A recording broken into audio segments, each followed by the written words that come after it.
Hi little berries, Berry here.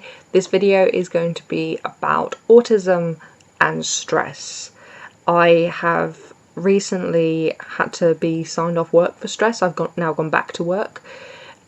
But stress for someone who's on the autistic spectrum can be very, very intense. And those with autism are very prone to stress. What tends to stress me out is spinning many plates, having too many things to deal with, and sometimes I think I may just create extra plates that are not actually there, or think there are more plates than they actually are, thinking that something that I do or something that I don't do will have a snowball effect in the future and it's going to have a really bad outcome, and I keep worrying about that. Having people have too many expectations of me, that gets a bit much because I can't keep track of many different things at the same time. I don't quite know if anyone else on the spectrum or even not on the spectrum experiences the same thing.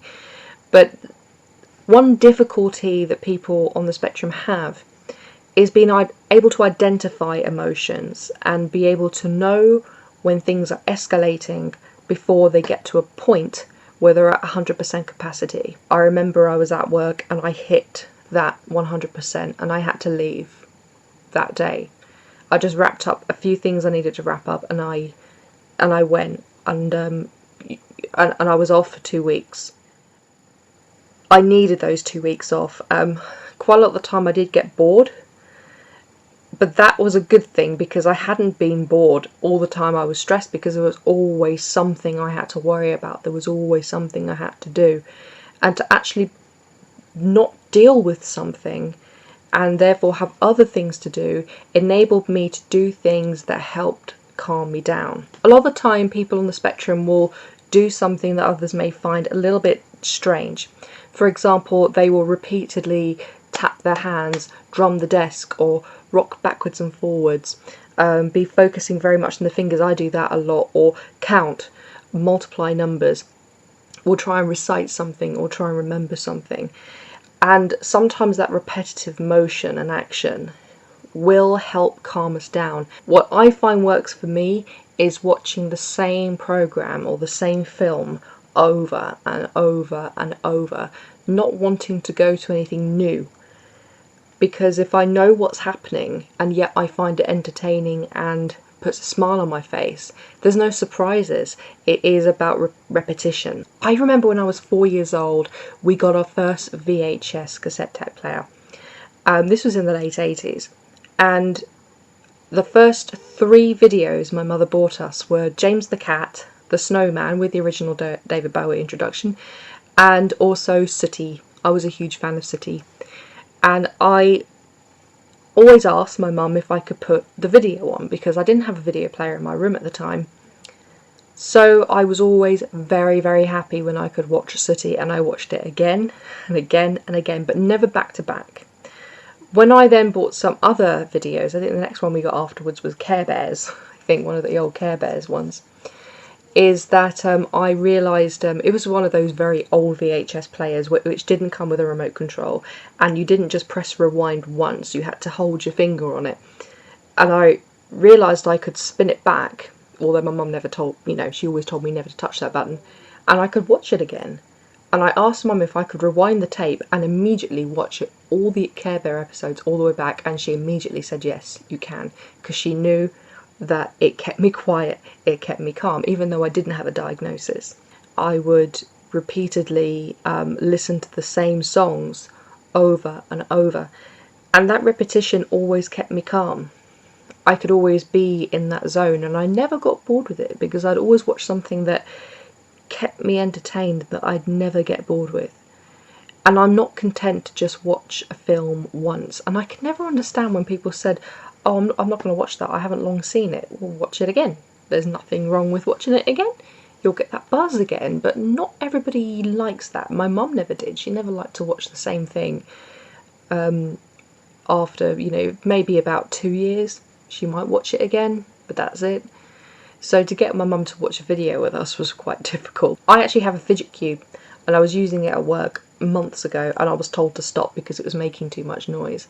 I've got a fidget spinner as well, but if I get to too preoccupied with it, it can distract me from my work.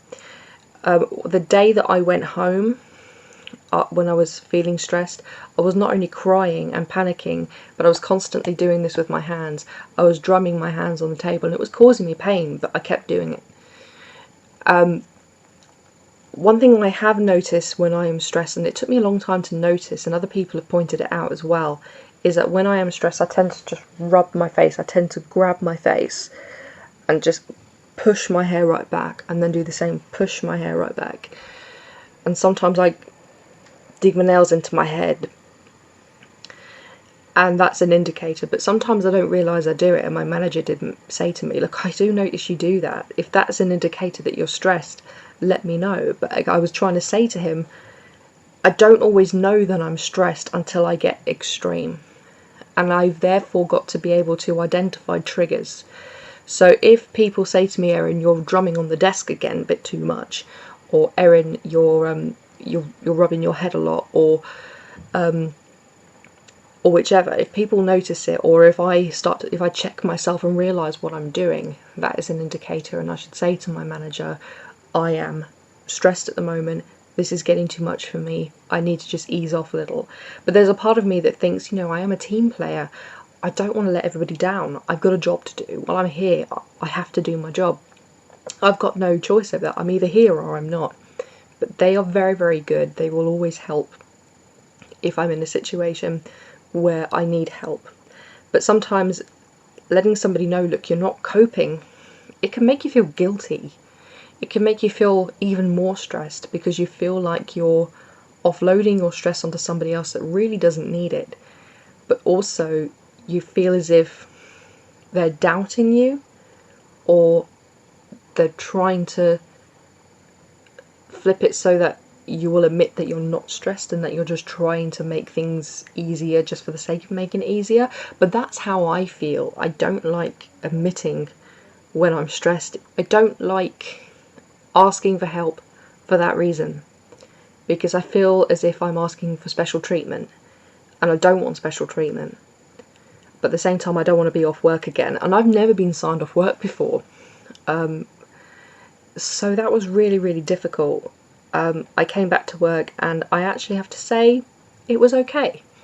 I didn't have anyone breathing down my neck. I was allowed to work at my own pace. I was allowed actually to work in a different way, and I felt comfortable working that way. And I actually ended up doing all the work that week I needed to. So therefore, what I'm really trying to say with this video is that open a dialogue, talk to people, tell people if you're feeling stressed, talk to your manager, talk to occupational health and HR, speak to your doctor, because if a doctor recognises that you are stressed, they will either sign you off, or they could maybe even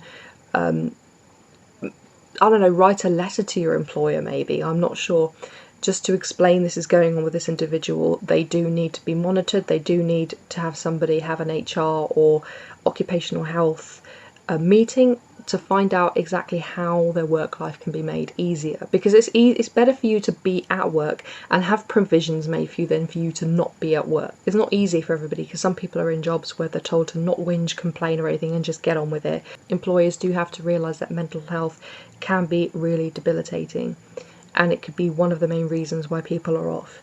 Physical health can have an effect on mental health and vice versa. If you're an employer and your employees say to you, I'm not coping with this, really, really have an open mind, because it's better for you to help them rather than for them to get on with it without saying anything or without help, and then they make themselves so ill that they're off work completely. There used to be a massive stigma around mental health, and also I think there's a stigma around autism too. We're kind of delving deeper now into mental health than autism, but people with autism are very, very prone to mental health problems.